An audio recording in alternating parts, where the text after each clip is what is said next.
The next speaker is Dr. Sinderby, and we'll talk about the target drive ventilation.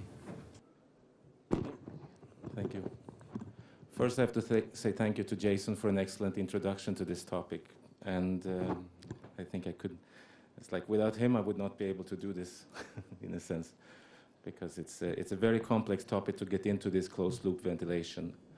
And what I'm going to try to use these 10 minutes for is to show a mode that in this case is going to use pressure support, and it's only for simplicity. You can run it off almost any mode you want, but it's a kind of a closed loop controller that will try to keep your brain with the same output to breathe at all times, regardless of what you want.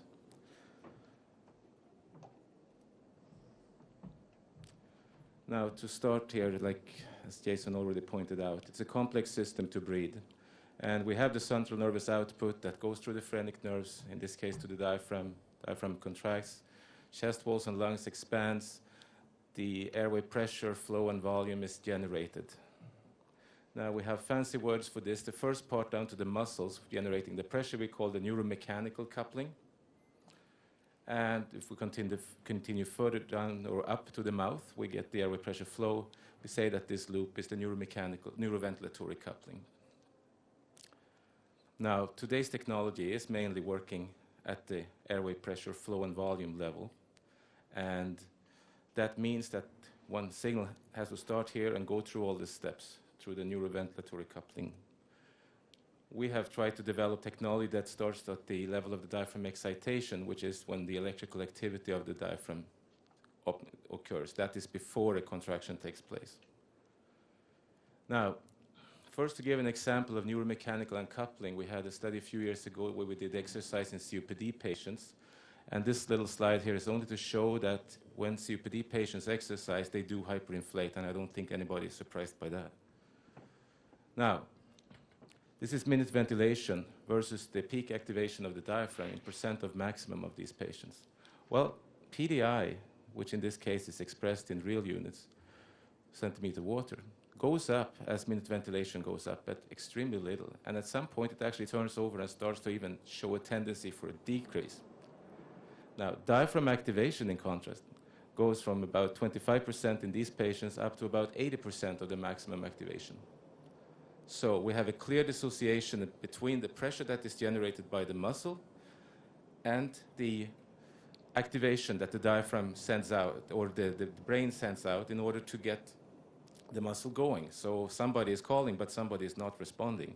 And we know that this is due to the hyperinflation.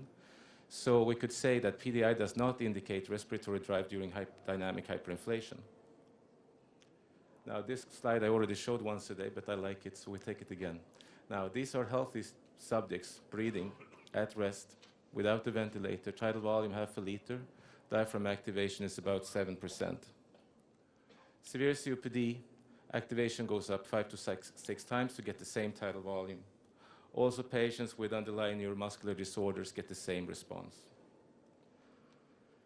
So, if the diaphragm becomes weaker or the inspiratory load increases, the diaphragm electric activation must increase to maintain a given volume. So, therefore, the neuroventilatory uncoupling is also present in most patients in the ICU. Now, this is today called the target drive setup. I usually call it the NAVA setup, but it's the same kind of protocol for the technology. So we use a nasogastric tube with an electrode array that is positioned at the level of the diaphragm. We take out the diaphragm EMG signals. We process the signal in the computer. We send it to a servoventilator, and we feed back the assist to the subject.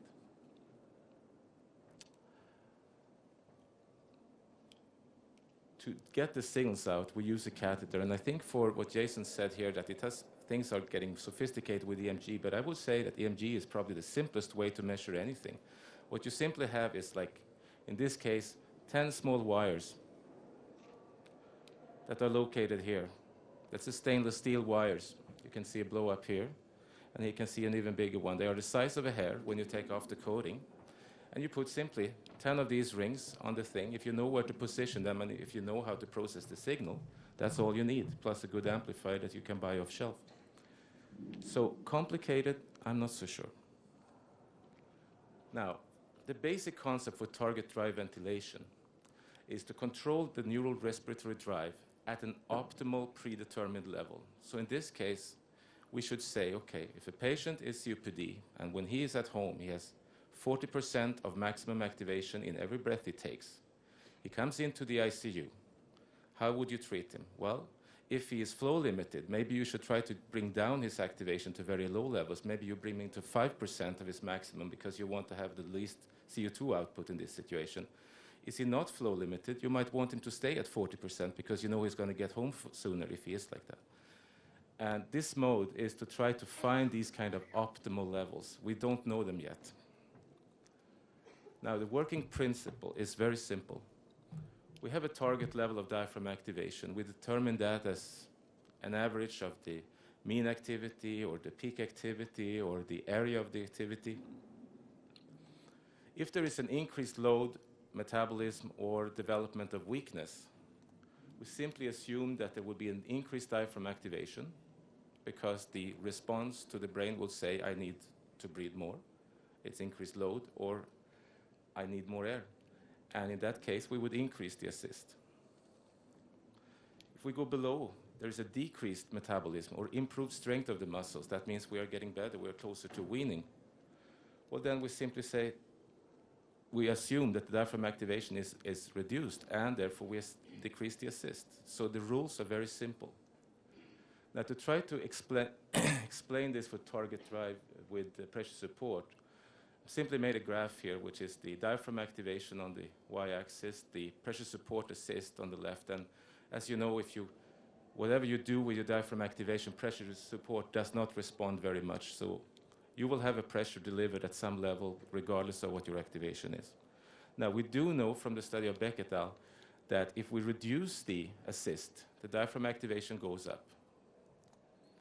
And we do know that if we increase the assist, the diaphragm activation goes down. So if we then put the level somewhere for our target, and we say that we have too low assist, too low assist, the activation goes up, we would just increase the activation, and hopefully we would bring ourselves back to this point.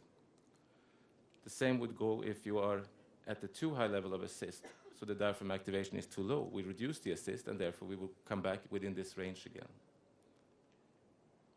Now, do this work? Well, we tried so far to do exercise in healthy subjects who were exercising with a COPD model. It meant that they were on a severe stalling resist, their maximum expiratory flow less than a liter. They had severe inspiratory loads too. Now, you see at the bottom here, we see the ventilator pressure during the control run. There is no assist delivered by the ventilator. And from rest to exercise, you see a clear increase in the diaphragm activation, as you could expect. And during recovery, it stays up, and then it recovers back down to baseline level. The pressure time product of the diaphragm, of course, goes from resting level up to very high levels, and then recovers again during the recovery period. Now, if we have the target drive on, well, what happens with the ventilator pressure is that when you exceed the diaphragm activation that you were set for, the assist goes up. So in this case, you see assist goes up during the exercise period, and once you are past the exercise period, the assist goes down again. If we look upon the diaphragm activation, we find that the diaphragm activation is simply going up a little bit, and that is within the target. I can't see the target level on this graph, actually. But there should be a target limit at this level. So you are locked in at this level. And as soon as you stop, your activation goes down, and you actually reduce the activation below normal for a while before you swing back up to normal again. And for the pressure time product, practically nothing happens. You have no increased work of breathing. There is no change in anything. So, in conclusion, we believe that target drive ventilation shows promise as a new mode of auto-adjusting ventilatory assist to control the neural output to the diaphragm. Future studies are required to determine its feasibility in patient weaning and the optimal levels of target levels. Thank you. Thank you very much.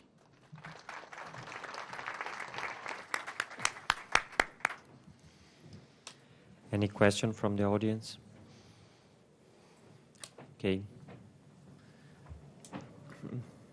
You, can I ask you two questions? The first one is, it's difficult to position the probe near to the diaphragm, so it's crucial if it is in a little bit 2 centimeter up or 2 centimeter lower. And the second question is, don't you think that in such a way, since the reasoning of the technique is very similar to PAV, so the technique by itself is completely different.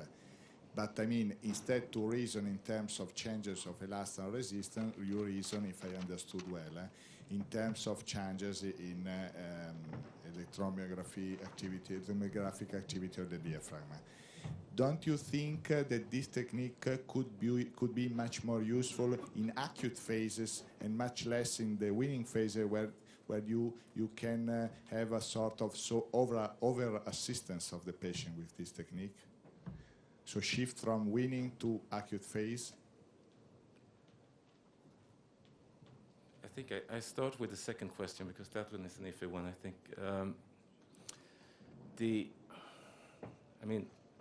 What happens is that as you get very sick and get very high demand to breathe, if it isn't, as Jason rightly pointed out, that it's because your brain shut off and you are simply not sending out any signals to breathe, you would have an enormous output from your head, from your center, like respiratory centers. These ones would be sensed at the level of the diaphragm as electrical output. They would not be sensed as a PDI. They would not be sensed as a flow volume or whatever you measure. So if you're critically sick, you would set with this mode it would be easier to control the patient with this, yes. And if you use the target drive, if you say that I know that this patient is usually able to manage 40% of his maximum, and you know that the healthy subject is never using more than 7, you could quantify, you say, if you see that 40 is too much, well, you set him down to 30. But if you set him to 5, or if you even, sometimes you see that you even lock out all activation whatsoever, you will make it very difficult to wean this patient if he stays a few weeks in your ICU. So it's really like something to determine that optimal level, to say how much neural output do you want from your brain when you are in a critical situation. That is a critical point, yes. But on the other side, if you find one that you like, there's nothing that stops you to lock him there. And you could also condition them. You could move it. It doesn't say that it has to be a fixed target. It could be a moving target. To the other question is that the array we're using today covers about 12 centimeters in an adult, I think. And the biggest movements we've seen in ICU patients is about 5 centimeters. Now, if you are ending up at the end of the array, so to speak, well, you might have to push the electrode in a little bit. If you are at the other end of the array, you have to pull it out a bit. Now, is that more difficult than a Swan-Ganz catheter? I wouldn't say so. Okay, Christopher, thanks a lot for this nice talk.